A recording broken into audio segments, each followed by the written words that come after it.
Oke. Berarti sekarang metode evaluasi kinerja berdasarkan orientasi masa depan. Nah, yang berorientasi masa lalu tadi ada apa aja? Yang pertama, Rating Ada scale. rating scale, rating Checklist. scale atau pemeringkatan. Yang kedua, Checklist. checklist, checklist. Yang ketiga, Peristiwa metode peristiwa kritis, metode peristiwa kritis. Yang keempat, skala skala penilaian penilaian berdasarkan berdasarkan perilaku, perilaku. Yang kelima, observasi dan tes kinerja. Dan tes kinerja. terakhir, Metode perbandingan kelompok. Bandingan kelompok. perbandingan kelompok. Metode yang melihat dari catatan peristiwa-peristiwa yang dilakukan oleh karyawan yang berbanding terbalik dengan kebiasaan yang dilakukan oleh karyawan dengan menggunakan metode Peristiwa peristiwa kritis. kritis, kritis. Kalau yang menghubungkan antara peringkat dengan ensure atau dengan jangkauan atau jangkar yang harus dipenuhi oleh karyawan, namanya metode skala penilaian berjangkar perilaku. skala penilaian berjangkar perilaku. Oke, sudah cukup paham kalau itu. Sekarang kita masuk ke metode evaluasi kinerja berorientasi masa depan atau masa mendatang. Jadi penilaian atau metode evaluasi kinerja berorientasi masa depan yaitu berfokus pada kinerja masa mendatang dengan mengevaluasi potensi karyawan atau menetapkan sasaran kinerja di masa mendatang secara bersama-sama antara pimpinan dengan karyawan. Jadi kalau berorientasi masa lalu dilihat dari hasil kerja yang sudah dilakukan, kalau berorientasi masa depan yaitu dengan cara menggali potensi yang dimiliki oleh karyawan. Yang pertama, ada penilaian diri sendiri. Kalian pernah nggak di perusahaan kalian dilakukan proses penilaian diri sendiri? Biasanya kalian diberikan satu lembar kertas kuesioner, disuruh menjawab secara jujur, di mana pernyataan yang ada dalam kuesioner tersebut menjelaskan tentang kelemahan dan kelebihan yang dimiliki oleh karyawan. Pernah. Ada kan pernyataan di situ yang menyebutkan di kuesioner itu menyebutkan misalnya gini, saya selalu datang tepat waktu, saya selalu teliti terhadap pekerjaan yang dikerjakan, saya selalu bertanggung jawab terhadap pekerjaan yang diberikan oleh perusahaan. Pernah ada yang dapat penilaian seperti itu? Pernah, Bu. Nah, itu namanya penilaian diri sendiri. Jadi kalau kalian di perusahaan disuruh mengisi untuk menilai diri sendiri, jawab sejujur mungkin dengan keadaan yang sebenarnya, dengan potensi-potensi yang sebenarnya kalian miliki. Tujuannya adalah dengan kalian mengungkapkan secara jujur tentang kelemahan dan kelebihan yang kalian miliki, perusahaan bisa menggali lebih dari potensi yang kalian miliki. Misal, dari penilaian yang kalian sebutkan secara jujur, perusahaan bisa tahu nih, karyawan tersebut sebaiknya ditempatkan di jabatan yang mana sesuai potensi yang dimiliki. Jadi jawab sejujur mungkin. Ada kan orang biasanya cuman pengen terlihat baik, jawabnya yang baik semua. Tapi begitu ditempatkan di satu jabatan, tidak bisa bertanggung jawab secara lebih atau hasil kinerjanya justru tidak memenuhi standar yang ditentukan oleh perusahaan. Jadi jawab sejujur mungkin sehingga perusahaan bisa membaca potensi sebenarnya yang kalian miliki. Jadi kalian nanti bisa menjadi orang yang tepat untuk menduduki suatu jabatan yang tepat. Yang kedua, metode yang dipakai berdasarkan berorientasi masa depan selain penilaian diri sendiri ada manajemen by objektif. Jadi manajemen by objektif ini biasanya tim penilai atau manajer HRD menilai dari suatu proyek yang dilakukan secara bersama-sama antara atasan atau antara pimpinan dengan karyawan langsung. Ini misalnya gini, ada suatu perusahaan itu kan seringkali melakukan event ya. Terkadang mengikuti suatu event dengan tujuan untuk meningkatkan penjualan. Misal kalian bekerja di perusahaan apa? Ada yang pernah mengikuti event perusahaannya? Suatu event tertentu? Apa? Ada kan biasanya kalau kayak Pameran, Bu. Ada, Bu. pameran penjualan. Pameran, Bu, betul. Ya, pameran tentang produk-produk perusahaan. Biasanya itu dari pameran-pameran itu kan akan dibentuk ya suatu tim suksesnya sendiri. Jadi misalnya pimpinan akan memanggil karyawan, lalu disampaikan bahwa perusahaan akan mengikuti pameran untuk beberapa bulan ke depan dengan target penjualan berapa, tujuan mengikuti pameran itu adalah untuk apa, terus tantangan-tantangan yang mungkin terjadi dan yang mungkin dihadapi nantinya di lapangan itu seperti apa, disampaikan semua sama pimpinannya, lalu karyawan diminta untuk memikirkan atau diminta untuk berdiskusi secara bersama-sama bagaimana nanti cara yang dipakai untuk mencapai target penjualannya, bagaimana nanti ketika di lapangan itu ada kendala-kendala yang harus dihadapi itu solusinya seperti apa. Nah, dari proyek tersebut, maka atasan atau tim HRD akan melakukan proses penilaian.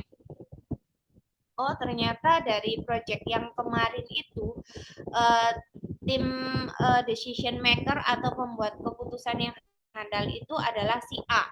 Berarti untuk proses proyek-proyek ke depan untuk decision maker-nya kita tempatkan saja si A karena dia sudah berpengalaman di proyek yang sebelumnya.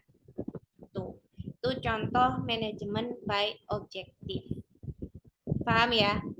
Jadi kenapa sih di perusahaan biasanya kalau ada pameran itu kan kalian merasa kayak yang diajak itu aja, yang diberikan tugas itu saja.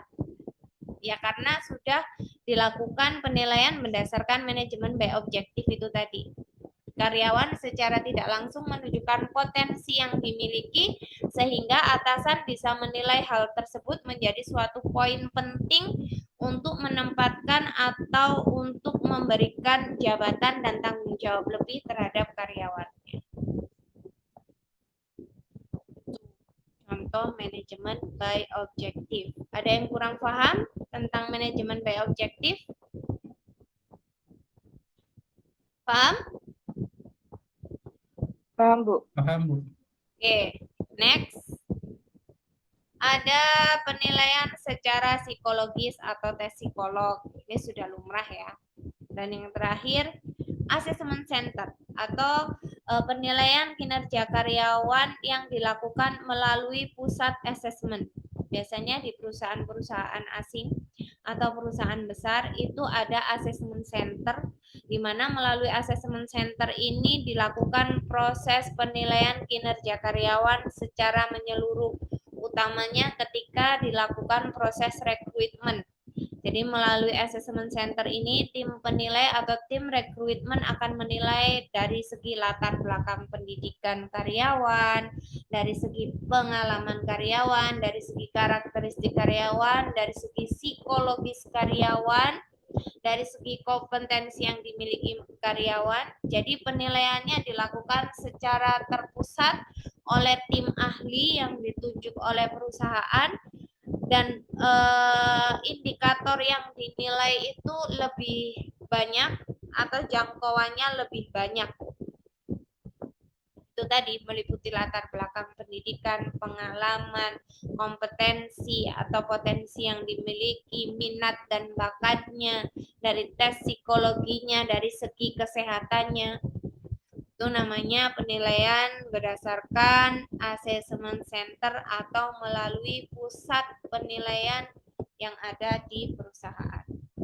Oke, sampai sini tentang metode penilaian berorientasi masa depan. Ada yang ditanyakan? Ada? Tadi apa aja? Mas I gede. Metode penilaian berorientasi masa depan tadi apa aja, Mas? Yang pertama? Yang pertama apa? Metode penilaian karyawan berorientasi masa depan. Yang pertama tadi? Penilaian? Formal. Penilaian apa? Penilaian apa?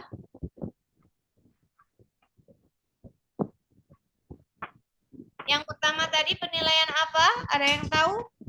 Penilaian diri Penilaian diri sendiri. sendiri. Penilaian diri sendiri. Yang kedua, Manajemen Manajemen Manajemen by by objektif. objektif. kayak objektif. Yang ketiga, assessment center. Psikolog. psikologi. Yang terakhir, Assessment center. assessment center. Penilaian yang dilakukan dengan jangkauan yang lebih luas, dengan indikator-indikator penilaiannya lebih merata, dimulai dari latar belakang karyawan, dari segi pendidikan, dari minat dan bakat, dari psikologi. Itu biasanya penilaian dilakukan melalui Assessment Assessment center. Assessment center. center. Paham ya? Mas I Gede Wisnu paham? Paham, Mas? Ya, Bu. Apa aja, Mas, tadi, Mas, yang pertama?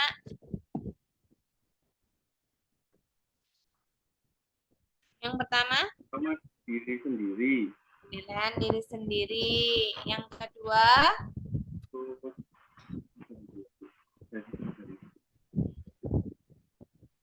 manajemen. Manajemen. Manajemen. Nggak nyatet ya? Enggak ada niat. Kalau nggak nyatet, nanti kalau UTS-nya nilainya nggak cukup, terus saya bantunya lewat apa nih? Dicatat ya. Ya, baik, Bu. Ya. Tadi yang kedua apa, Mas Agus? Manajemen by objektif. Manajemen by objektif. Mas Agus udah 2 kali nggak nyatet, yang sekarang nyatet. Jadi kalau ditanya udah bener terus sekarang ya. Ntar Mas I Gede pinjam catatan temennya ya. Karena saya UTS-nya, saya sudah store soal UTS. Jadi UTS kalian itu ya dari pembahasan kita sehari-hari loh. Jadi kalau catatannya nggak lengkap ya nggak tahu kalian nanti bisa mengerjakan atau enggak. Oke, next. Nah, beberapa metode yang dipakai itu seringkali mengalami bias atau mengalami hambatan dalam proses penilaian sehingga hasil yang diperoleh dari proses evaluasi kinerja seringkali tidak akurat. Itu makanya kenapa setiap kali dilakukan proses evaluasi kinerja masih saja ada beberapa hal yang tidak memenuhi standar kinerja yang sudah ditetapkan karena adanya beberapa bias atau tantangan dalam proses evaluasi kinerja. Yang pertama yaitu halo effect. Bias ini terjadi apabila penilai menyukai atau tidak menyukai karyawan. Apabila penilai secara pribadi menyukai karyawan, maka penilai cenderung akan memberikan penilaian yang positif dilihat dari kesan pertamanya. Jadi halo effect itu misalnya dilihat dari tulisan. Tulisan Mas Anggun itu acak-acakan. Nah, dari tulisan itu penilai menilai bahwa oh berarti dia kalau mengerjakan pekerjaan pasti banyak nggak beresnya nih. Orang ini pasti kalau berpenampilan juga sembarangan. Jadi halo effect itu dinilai berdasarkan penilaian dari kesan pertama yang ditemui oleh tim penilai. Jadi kesan pertamanya misalnya kalian dianggap datang terlambat. Even itu baru pertama kali kalian datang terlambat, maka hal itu akan menjadi acuan oleh tim penilai bahwa kalian adalah orang yang tidak tepat waktu. Sama seperti kemarin, kalau kemarin misalnya saya menggunakan halo effect untuk menilai kalian, maka saya akan menilai bahwa Mas Agus Al-Hadi adalah orang yang malas. Karena sudah 2 kali tidak mencatat catatan penting di perkuliahan. Tapi karena saya tidak menggunakan halo effect, jadi hari ini saya bisa menilai bahwa Mas Agus ternyata tidak malas karena mau mencatat. Berarti yang 2 pertemuan kemarin cukup dijadikan pelajaran. Paham tentang bias halo effect? Yang kedua, ini ada typo ya. Yang kedua ini namanya leniency effect sama severity effect. Jadi leniency effect ini terjadi apabila penilai memiliki kecenderungan untuk bersikap baik kepada karyawan, ia merasa bahwa ia harus berbaik hati kepada karyawan. Jadi ada beberapa orang itu kadang makanya untuk menjadi seseorang yang bisa dipercaya untuk menempati kedudukan sebagai manajer HRD atau bekerja di bawah divisi manajemen HRD adalah orang-orang yang secara mental, secara kesiapan itu memiliki kesiapan yang harus cukup matang dibandingkan yang lain.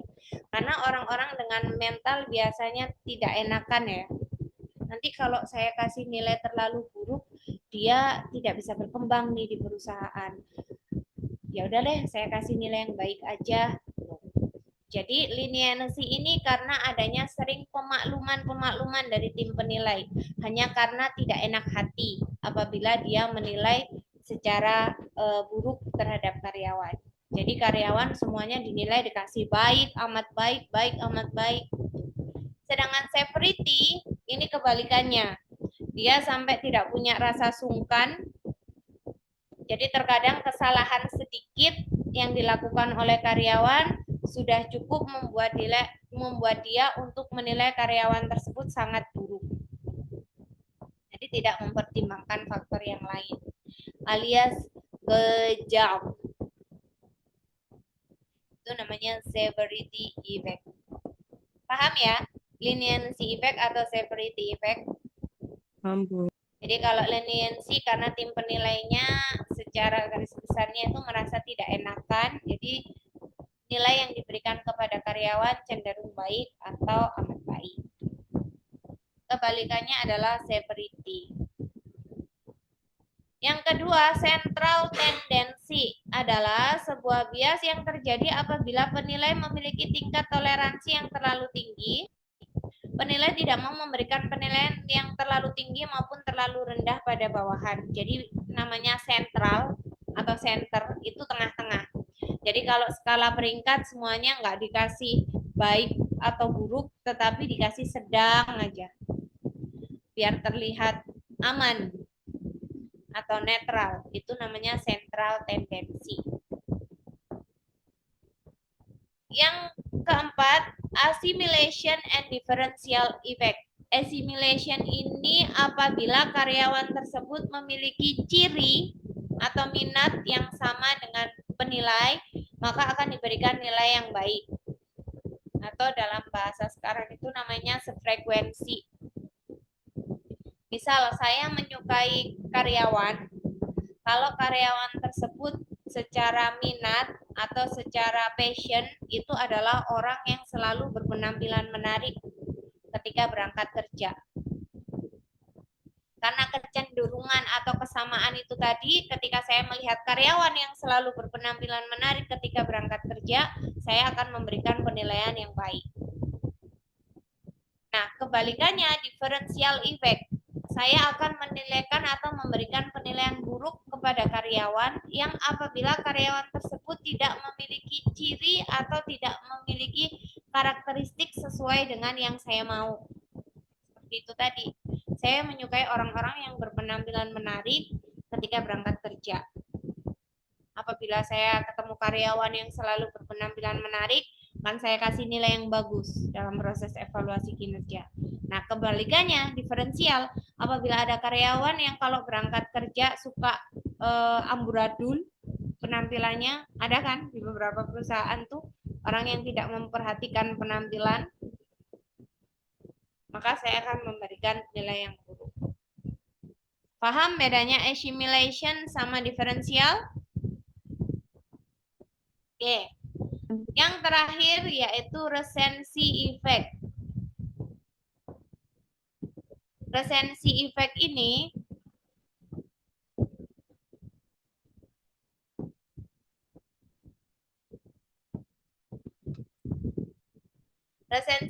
ini terjadi apabila tim penilai memberikan penilaian hanya berdasarkan kejadian di beberapa waktu yang lalu, yang tidak terlalu lama.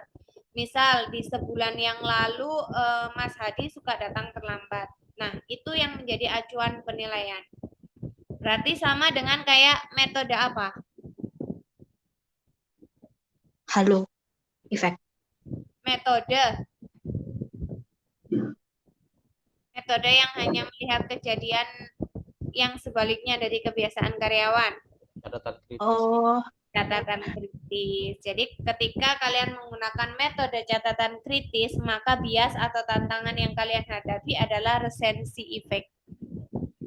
Karena hanya memperhatikan waktu-waktu yang di sebelumnya. Oke, sampai sini ada yang ditanyakan? Nggak ada? Kalau nggak ada, tugasnya adalah tugas.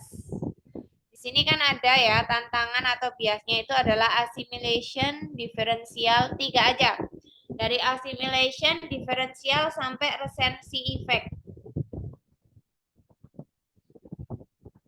Tugasnya bagaimana bisa adalah diulang? bagaimana menghadapi error atau bias assimilation, diferensial, dan recency effect. Biar dalam proses penilaian evaluasi kinerja itu kalian tidak mengalami assimilation, diferensial, dan recency effect, sebaiknya sebagai tim penilai apa yang kalian lakukan? Tugasnya sama, dikumpulkan di email yang kemarin. Jadi kami sebagai tim penilai gitu, Bu.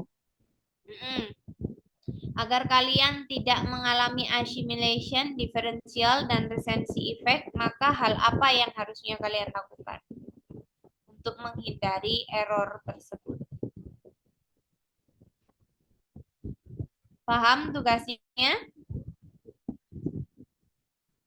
Nanti ketua kelasnya siapa? Mas Ketua- Dadang, Bu. Mas Dadang ada Dadang. Wakilnya Saya, Bu. Novi. Nanti di-share ya di grup ya. Jadi temennya yang nggak masuk bisa tahu tugasnya. Saya ralat ya, Bu. Sebagai tim penilai, bagaimana untuk menghadapi apa, Bu? Saya catatnya. Bagaimana menghindari, bukan menghadapi. Menghindari bias atau efek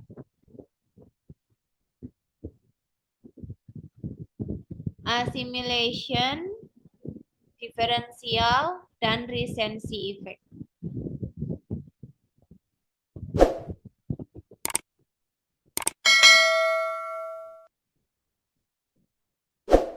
Baik, Bu. Terima kasih. Oke. Sekarang on cam, saya mau ambil absensi.